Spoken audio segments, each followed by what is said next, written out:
Jasa intangible, bisnis jasa tidak menghadirkan produk yang berwujud. Di sini yang dijanjikan adalah hope dan yang dijual adalah trust. Kunci sukses bisnis jasa juga sederhana, how to sell yourself before you sell your stuff. Jualah diri Anda terlebih dulu sebelum menjual dagangan Anda. Usaha jasa dalam bidang sales. Saya tidak bisa terangkan lebih jauh karena latar belakang saya bukan itu, tapi bisnis jasa seperti trading. Itu salah satu pilar bisnis saya, trading company layaknya VOC.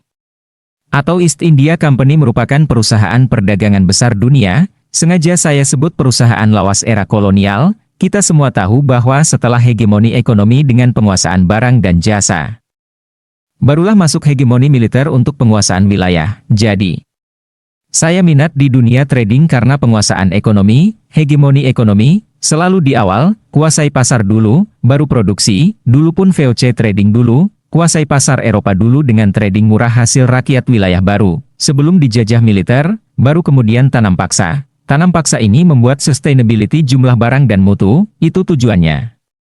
Kembali ke dunia intangible, dalam dunia jasa ini ada 4 langkah, bukan 6 langkah seperti pada bisnis sektor real, jasa lebih simpel.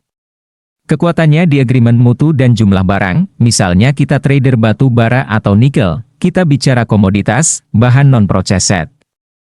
SPV Anda mendapatkan kontrak buyer, dan sebelum kontrak buyer maka supplier menyiapkan barang. Kunci pertama SPV Anda harus bisa mendapatkan penunjukan dari dua belah pihak, authorized seller atau pemilik barang dan authorized buyer atau pembeli komoditas. Sekali lagi, ini kunci utamanya. Kondisi perusahaan ketika memiliki surat otorisasi dari seller dan buyer, masuk kategori X, tinggal financial closing. 2 dokumen tadi cukup untuk mendapatkan pinjaman atau pembiayaan, perusahaan menjadi X.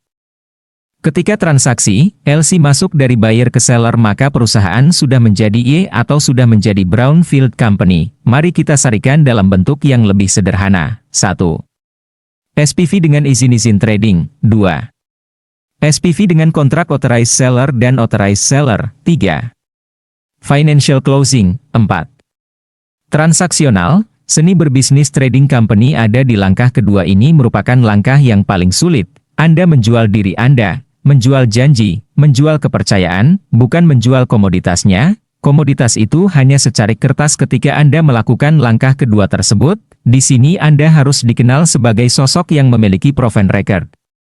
Begitu juga langkah ketiga, dalam financial closing. Yang dilihat bukan Anda lagi tapi LC dari buyer. Siapa yang menerbitkan, bonafiditas Anda sebagai proven record person. Supplier Anda memiliki nama besar karena sudah lama dan mutu baik, dan pembeli Anda juga punya nama besar. Selesai hidup Anda, Ferrari mana Ferrari, beli. Masjid mana masjid, bangun, sell yourself before you sell your stuff.